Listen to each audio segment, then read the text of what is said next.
Recent polls suggest that the Ontario Liberals are closing the gap on the Progressive Conservative Party's lead.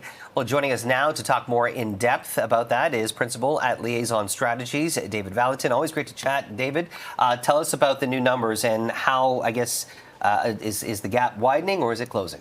Well, the gap is closing, and we did a poll very early in the new year, just as it began, that sort of showed us the same numbers we were seeing in December, same numbers we were seeing in November and October of last year, which is the Progressive Conservatives have a wide lead over the Ontario Liberals, followed closely behind by the Ontario NDP.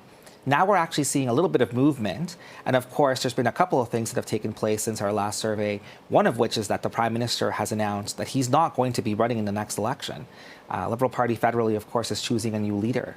And so perhaps because of that, perhaps because of early election speculation or the Trump tariffs that are coming in, there's been some movement, and we've seen a jump of 3 points for the Ontario Liberals week over week.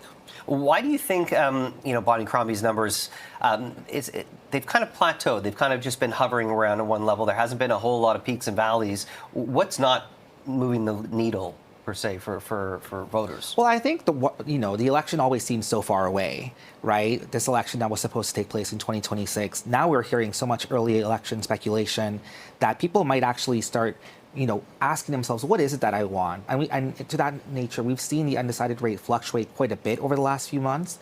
This month, it's up slightly as well. About 1 in 5 voters is undecided. So still a lot of people up for grabs. But among those that have made up their mind, more right now are leaning towards Bonnie Crombie by 3 points. But I should mention, it's still a 10-point lead for the Ontario PCs. So they're still doing pretty well. Yeah, things could always change. But I'm curious. I mean, there's clearly a hunger for a federal election. Is that the same on how the people in the province are feeling? Well, we've tested last year. We asked respondents how they would feel if there was an early election call, how their vote might change. And we did see that that would cost the Ontario PCs some level of support.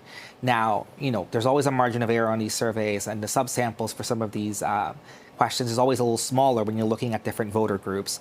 But, up to 10% of PC voters said, this would make them change their mind.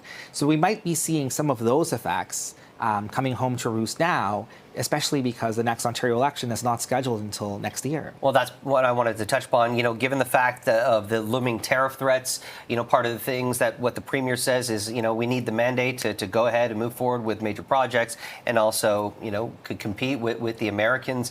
So I'm curious, even though that we're not scheduled for election for another year, I mean, how do people generally feel about the fact that the Premier might want to, or there's speculation that he might want to trigger this earlier? Some, and the critics, including Bonnie Crombie just mentioned, this is basically saying this is about him and not about the province and what the province needs. Well, generally, as I talk to people, they want less elections, not more. That being said, there's a big appetite for an election federally. We did see an early election call here in Ontario, of course, in 1990 that did not end up very well for the person who called it. And, you might remember that back then, Meech Lake was the big issue of the day. The Premier of Ontario back then, David Peterson, he was Captain Canada trying to save the day. It did not end well for David Peterson. But all that being said, it's a different situation now. There is a real loom of tariffs. And I think the Premier has to make his case, if he's going to, that's the reason he needs a new mandate. That's David Valentin with Liaison Strategies. Always appreciate you coming into the studio. Thank you. Thank you for having me. Appreciate it.